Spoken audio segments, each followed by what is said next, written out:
Өнөөдөр мэндийг хүргэе. За би юун түрүүнд энэ одоо зүрх судасны үндэсний төвийн байгуулах төсөл энэ дээр авж байгаа зээл бүсэлгүй тусламж бол дээрэс нь олон улсын project management-д орж ирж байгаа. Энэ бол үнэхээр сайн орж ирж байгаа гэдэг бас Чавлан сайд, Жимбөрэн сайд хэлье. Энэ бол бас бенчмарк болохоор сайн төсөл болж орж ирж байгаа. Тэгээд энийг бол бид бүхэн хэрэгжүүлэх нь туйлын зөв дэнийг зарчмын хувьд дэмжиж байгаа гэдгийг хэлье. Тэгээ бас нөгөө талдаа би саяхан өөрийн ойрын хүний эрүүл мэндийн шалтгаанаас болж бас 3 дахь эмнэлэг дээр очиж байсан. Тэгээд энд байгаа эмнэлгийн ажилчид бол үнэхээр одоо мэрэгсэн маш сайн хүмүүс байд юм байна гэдгийг бас өөрөө мэдэрсэн. Тэгээ бидний хувьд бол одоо тоног төхөөрөмж цаашлаад одоо эмнэлгийн байгууламжуудыг сайн болгож өгөх юм бол одоо олон улсад гадагшаа явж энэ зүрх судасны чиглэлээр эрүүл мэндийн үйлчлэгээ авж байгаа үйлчлэгээ багасгах, за нөгөө хилээд байгаа валютын урсгалыг багасгах энэ нөхцөлийг бий болгоно гэж харж байгаа учраас энэ бол маш зөв төсөл гэж харж байгаа. Тэгээ саяхан бас нэг судалгаа харж байсан. Тэгээ эндээс харахад бид нар чинь Монгол улсын хэмжээнд энэ хавдрын нөхцөл байдлыг хүндэрж байна. Хавдрын нөхцөл байдлаас шалтгаалж одоо нас оролтын тоо өндөр байна гэж авал одоо зүрх судасны чиглэлээр бас нас орж байгаа хүмүүсийн тоо бол үүнээс даруй 20 гаруй % өндөр байгаа юм байна. Тэгэхээр бидний хувьд бол энэ маш яралтай хийж хэрэгжүүлэх ёстой төсөл гэж харж байгаа. Тэгэхээр энийг дэмжиж байгаа. За би ганц л асуулт байна. Энэ ямар асуулт байна вэ гэхээр энэ бослогоо тусламжаар энэ 26 сая долларын тоног төхөөрөмжийг авч байгаа юм байна.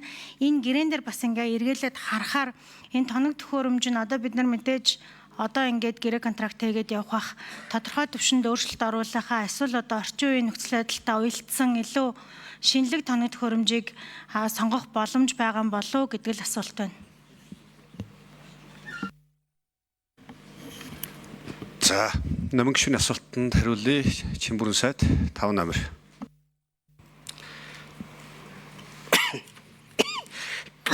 За, намын гишүүнд баярлалаа.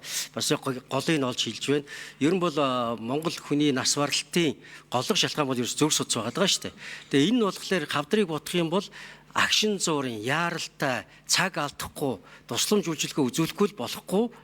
Тэгээд дэлхийд дахин хөгжилтэй оронд бол одоо нас барах битгий хэлбэр хөдөлмөрийн чадвар алдахгүй болох хэмжээнд зүрхний шигдээсийг менежмент хийж чаддаг болчихсон байгаа.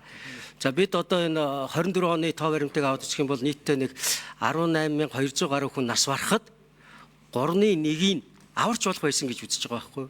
Тэгэхээр өнөөдөр бидэнд энэ зүрх судасны төв ямар чухал вэ гэдгийг энд харагдаж байгаа. За тоног төхөөрөмж бол нийтдээ нэг 24 орчим сая доллар. Энэ ганцхан тоног төхөөрөмж биш. Тоног төхөөрөмжүүд тэдгээрийг суурьшуулах, ажиллагаанд оруулах, хэвшүүлэх, эмч ажилчдыг сургах. Гэтэ энэ бүх төсөл түрүү сангийн сайдын хэлдгээр энэ бол 24 жилийн туршид хийгдэж, суурин тавигдаж, Монгол эмч нарыг өдий зэрэгтэй ийм мундаг болтон сургахад Люксембургийн 8 удаагийн буцалтгүй тусламжийн үр дүн бий болсон. За энэ үр дүнд бас бид орон нутгатаа бас хүрэх гээд байгаа шүү дээ.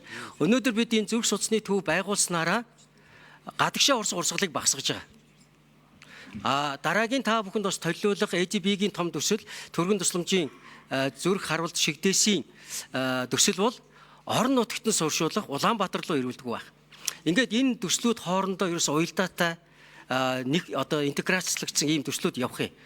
За энэ агшин шатны гэж яриад байгаа нь аймагуудаа эмчлэх боломжгүй болоод нэмэлтээр төлөвлөгөөт байдлаар эмчдэг улсуудаа Улаанбаатарт авчирдаг болно.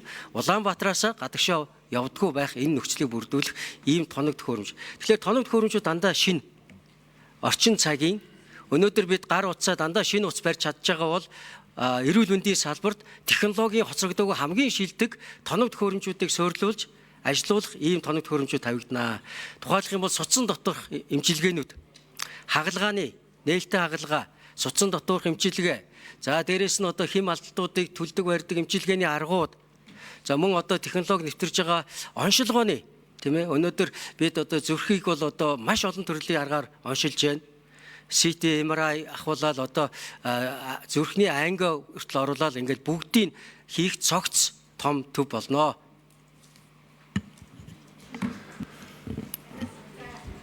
За. Хариулт хангалттай гэж үзэх юм. За. За, дамжны